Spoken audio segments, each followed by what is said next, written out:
جسے نہیں رہتا، یعنی ہر طرح کی برائیاں. ہم تصور کریں کہ اگر مولا حسین علیہ السلام کا قیام نہ ہوتا اور مولا حسین یہ قربانیاں نہ دیتے اور اچھائیوں کی بقا کے لیے کوششیں نہ کرتے تو آج اس سماج میں جتنی برائیاں ہیں وہ کسی نہ کسی دین کا حصہ بن کر کے اس زمانے کے سامنے ہوتی اور انسان اسے ماننے پر مجبور ہوتا. وہ سوچتا یہ تو ہمارا جی بالکل یہ صحیح چیزیں ہیں اور اس پر ہمیں عقیدہ رکھنا چاہیے. لیکن مولا حسین نے اس فرق کو زمانے کے سامنے واضح کیا.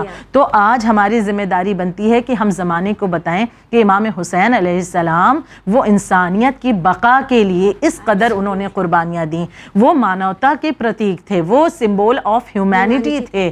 یعنی کہ اگر اس دنیا میں آج انسانیت باقی ہے تو ہم دیکھیں مولا حسین کے ذریعے سے آج بہت سے ویسٹرن تھنکرز ہیں کہ جو اس بات کو جو ہے سہمت ہیں اور مانتے ہیں اور یہ باتیں انہوں نے کہی ہیں کہ جو کچھ بھی مولا حسین علیہ السلام نے انقلاب برپا کیا اس کی وجہ سے اس دنیا میں اچھائیاں باقی ہیں. تو اب اگر کوئی غیر مذہب کا ہے تو ہم یہ بتائیں کہ مولا حسین کا پیغام کیا تھا، مولا حسین نے اس پیغام کے لیے کس قدر قربانیاں دی ہیں. اور آج بھی الحمدللہ اہل بیت کے چاہنے والے اور بالخصوص وہ مسلمان کے جو مولا حسین سے واقعاً محبت رکھتے ہیں وہ مولا حسین کی یادگار کو اس طرح سے زمانے میں قائم کرتے ہیں کہ وہ کسی غیر کے آنے کا راستہ ہموار کرتے ہیں، راستے بلاک نہیں کرتے. یعنی محبت کے ساتھ ایک ایسے انداز میں عزاداری قائم کرتے ہیں، اس طرح سے مولا حسین کی یاد کو قائم کیا جاتا ہے.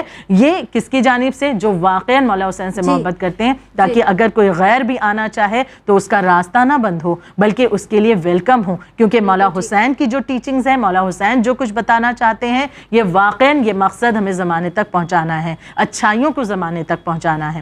تو بے شک مولا حسین کے مقصد کو عام کرنا، آپ کا پیغام کیا تھا یہ بتانا ایک مسلمان کی ذمہ داری ہے. اگر وہ کسی غیر مذہب سے بھی مل رہا ہے ان سے بھی ملاقات اس کی ہوتی ہے، ان کے کچھ سوالات اس حوالے سے آتے ہیں. جی سسٹر، آپ نے بہت ہی بہترین طور پر ہمیں یہ تو بتا دیا کہ یہ ہماری ذمہ داری ہے، لیکن یہاں رک کر ٹھہر کر ایک سوال جو میرے ذہن میں آتا ہے وہ یہ ہے کہ ہم ایک ایسے ملک میں رہ رہے ہیں جہاں ہمارے علاوہ دیگر مذاہب، دیگر سیکٹس کے لوگ بھی رہتے ہیں، چاہے مسلمان ہی کیوں نہ ہو لیکن دوسرے فرقے سے تعلق رکھتے ہیں. ہم اکثر دیکھتے ہیں کہ محرم کے ان 10 دنوں میں ہم جہاں امام حسین علیہ السلام کی عزاداری کر رہے ہیں، فرش عزا بچھا رہے ہیں، گریہ کر رہے ہیں، ہم میں سے کتنے ایسے ہوتے ہیں جو اتنا بڑا سپیکر لگانے سے پہلے یہ سوچتے ہیں فلاں میرے بازو میں جو رہ رہا ہے وہ تو شیعہ نہیں ہے یا امام حسین علیہ السلام کا غم نہیں منا رہا ہے، دوسرے مذہب سے تعلق رکھتا ہے، رات کا 1 بج جاتا ہے، 2 بج جاتا ہے، ہمارا سپیکر میں نوحہ چل رہا ہے. تو کیا اس طرح سے ہم لوگوں کو امام حسین کی طرف بلا رہے ہیں یا امام حسین سے دور لے کے جا رہے ہیں؟ بالکل آپ کے سوال میں ہی جواب موجود ہے کہ اگر ہم اس انداز سے کہ جس کی وجہ سے کسی کو اذیت اور تکلیف پہنچ رہی ہے عزاداری کو اس طرح سے ہم قائم کر رہے ہیں تو واقعاً یہ جب کسی کے دل آزاری کا سبب بنے گا تو وہ انسان کیسے بات سننے پر آمادہ ہوگا کہ مولا حسین کا مشن کیا تھا، پیغام کیا تھا، آپ کا مقصد کیا تھا. بلکہ ہم تو اسے مولا حسین کی اس پیغام سے دور کر رہے ہوتے ہیں کیونکہ ہم نے اسے تکلیف دی. بھائی ہم پڑوس میں ہمارے ہو سکتا ہے کوئی بیمار آزار بھی ہو کہ جس سے تیز آواز سے تکلیف بھی ہو، ٹھیک ہے دن کا ٹائم ہے لیکن وہ بھی سوچ سمجھ کر انسان اس انداز سے مجلسیں آرگنائز کرے کہ بھائی ہمیں پڑوسیوں کو تکلیف ہمارے نہ پہنچے. یعنی حقوق کی بات آتی ہے تو حقوق تو وہ بھی رکھتے ہیں، یقیناً پڑوسیوں کا بھی حق ہے. اور سب سے بڑی بات کہ دین جبر سے پھیلانے کا نام نہیں ہے.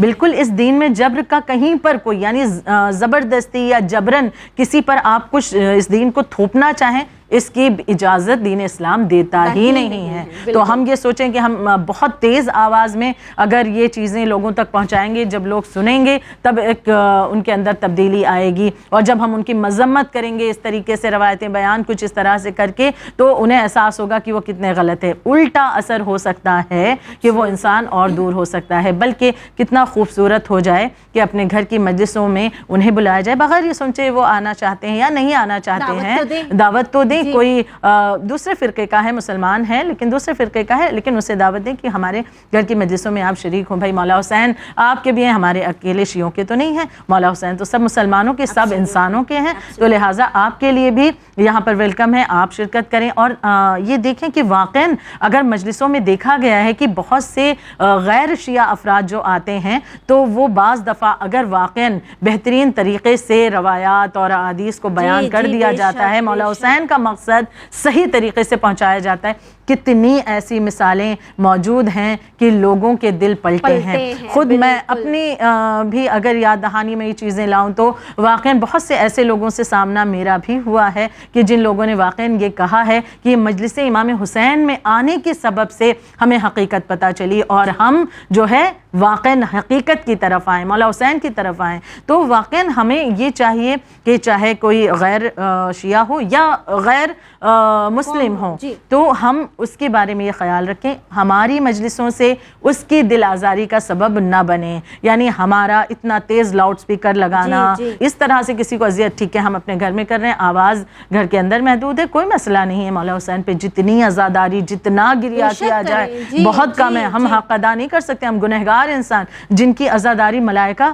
انجام دیتے ہیں, جن کی عزاداری کے لیے اللہ نے وہ اہتمام فرشتوں کے ذریعے کروایا ہے, ہم جیسے حقیر کیسے اس کے متعلق کچھ غلط کہہ سکتے ہیں نعوذ باللہ.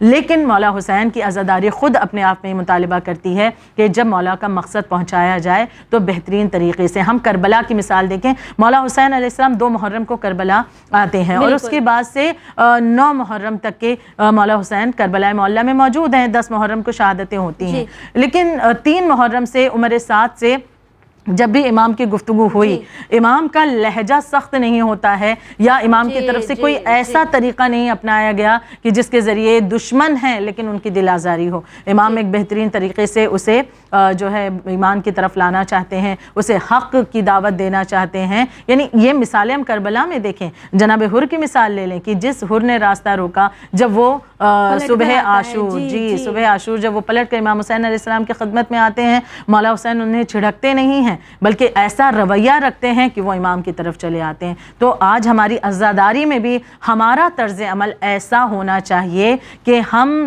لوگوں کے آنے کا راستہ ہموار کریں. یہ نہ ہو جائے کہ ہماری وجہ سے کسی کو دل آزاری ہو یا ہماری مجلسوں کی وجہ سے کوئی ایسا انسان کی جس کی بیماری شدت پکڑ لے اور وہ ان تمام چیزوں کا سامنا کرے. تو لہٰذا عزاداری کا جو مقصد ہے اسے عام کرنا ہے. مولا حسین کا مشن زمانے کے سامنے عام کرنا ہے اور اس مشن کو ہمیں واقعاً جینا ہے اور لوگوں تک پہنچانا ہے. تو سب سے پہلے ہمیں اس پہ بہترین طریقے سے عمل کرنا ہوگا اور لوگوں کو اپنی طرف بلانا ہے تو بڑی محبت اور نرمی کا راستہ ان کے لیے ہموار کرنا ہوگا. جی بے شک ہمیں اسی طرح کرنا چاہیے. اور اگر ہم بات کریں کربلا سے ملے ہوئے لیسنز کی تو وہ کون سی چیزیں ہیں جو کربلا سے ہم سیکھتے ہیں جو صرف مسلمانوں تک محدود نہیں ہیں بلکہ یہ ہماری ذمہ داری ہے کہ ہم تمام مذہب کے لوگوں کو بتائیں؟ بے شک بہت سے درس مل رہے ہیں, بہت سے ایسے درس کی واقعیں جو نہ صرف انسانوں مطلب مسلمانوں تک محدود ہیں بلکہ وہ غیر مسلمانوں کے لیے بھی, کیونکہ ہر انسان جیسا کہ آغاز میں ہم نے گفتگو کی ہر انسان اچھائی سے محبت کرتا ہے.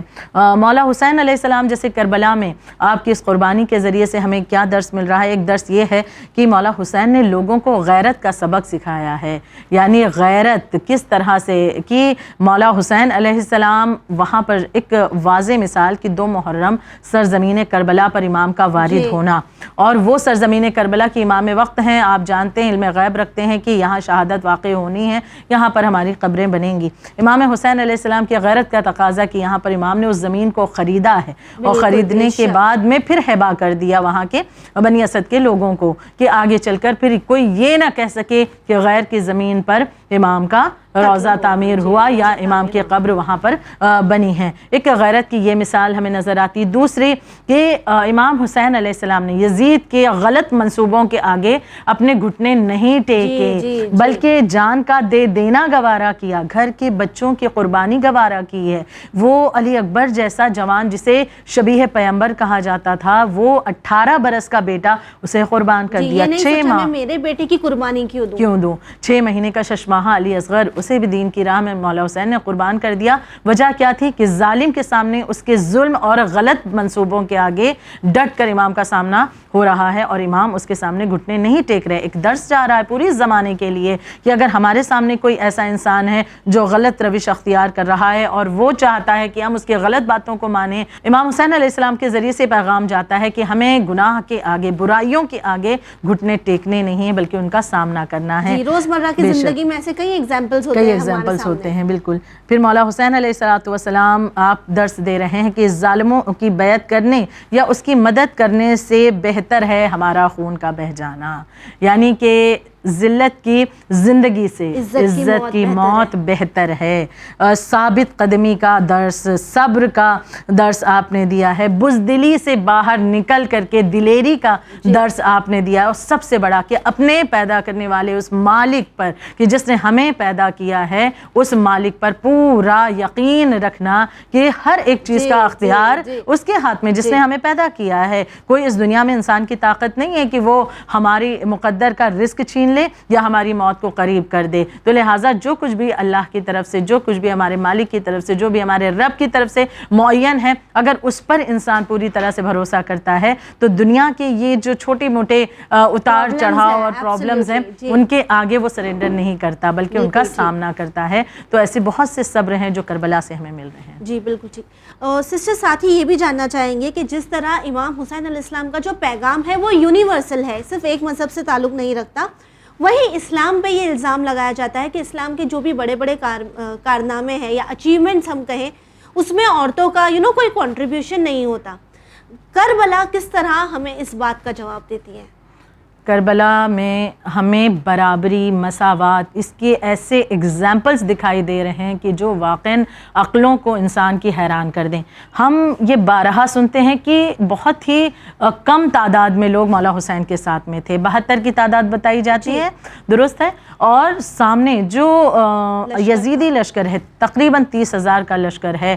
تو اب ہم یہ دیکھ رہے ہیں کہ ان 72 کے ذریعے سے مولا حسین علیہ السلام ایسے پیغام دے رہے ہیں برابری کا، مساوات کا، کہ واقعاً رہتی دنیا تک انسان سوچنے کے لیے آمادہ ہو جائے. یہ فقط واقعاً الزام ہی ہے کہ دین اسلام کے بڑے بڑے کارنامے ہوں اور اچیومنٹس اس میں عورت شریک نہیں ہے، نہیں، بلکہ یہ کم علمی کی بنا پر یہ سوال اٹھتے ہیں جنہوں نے جاننے کی کوشش نہیں کی. اگر جانیں تو واقعاً خواتین کا بہت امپورٹنٹ رول رہا ہے، چاہے جناب آدم سے سفر شروع ہو اس وقت سے لے کر کے ہر ایک نبی کے دور میں ہم دیکھیں خواتین کا ایک امپورٹنٹ رول رہا ہے، یہاں تک کہ کربلا مولا حسین کا مشن جو مولا حسین کے قربانی کے ذریعے سے زمانے تک پہنچا تھا، وہ مشن رک جاتا اگر خواتین کربلا نہ ہوتی. تو خدا نے واضح کر دیا. بلکہ میں اسے تھوڑا اور وضاحت کے ساتھ پیش کروں کہ کربلا معلیٰ میں ہمیں ایک بڑی ہی عجیب سی بات مولا حسین کے لشکر میں نظر آتی ہے جو انسانیت کا، برابری کا درس ہمیں زمانے میں دے رہی ہے.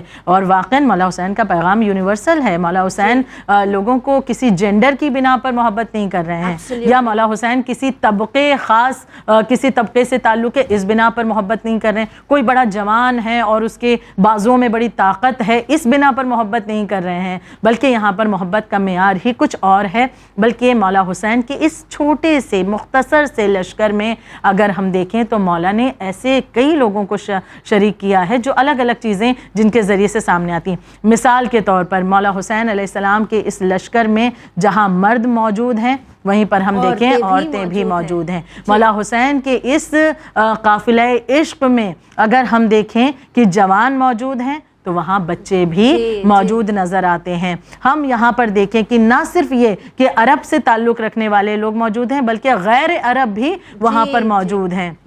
اس وقت بھی گورے اور کالے کا جو فرق پایا جا رہا تھا کہ کوئی حبش سے جس کا تعلق ہے تو اسے حقیر جانا جا رہا تھا اور عرب اپنے آپ پر فخر محسوس کرتے تھے. مولا نے اس سارے فرق کو ختم کر دیا اور وہاں پر کربلا معلیٰ میں مولا حسین کی اس مختصر سی جو آرمی ہے اس میں ہم دیکھتے ہیں کہ کوئی گورا بھی موجود ہے، کوئی کالا بھی موجود ہے، عرب کا بھی ہے، غیر عرب بھی ہے، خواتین بھی وہاں حوصلہ دیتی ہوئی نظر آتی ہیں، بچوں کی بھی شہادتیں ہو رہی ہیں، جوان بھی موجود ہیں، وہاں پر ضعیف افراد بھی موجود ہیں، الگ الگ طبقے سے تعلق رکھنے والے. کچھ تو ایسے ہیں جو مسلمان نہیں تھے اور مولا کی خدمت میں آتے ہیں اور ایمان لے آتے ہیں. یعنی اس طرح کے افراد وہاں پر موجود ہیں جنہوں نے مل کر کے مولا حسین علیہ السلام کے ساتھ یہ عظیم کارنامہ انجام دیا. اور یہ کہنا غلط نہیں ہوگا کہ آقا حسین نے جیسے دانوں میں سے، خراب دانوں میں سے چن چن کر بہترین دانوں کو چن لیا اس عظیم مارکے کی کامیابی کے لیے.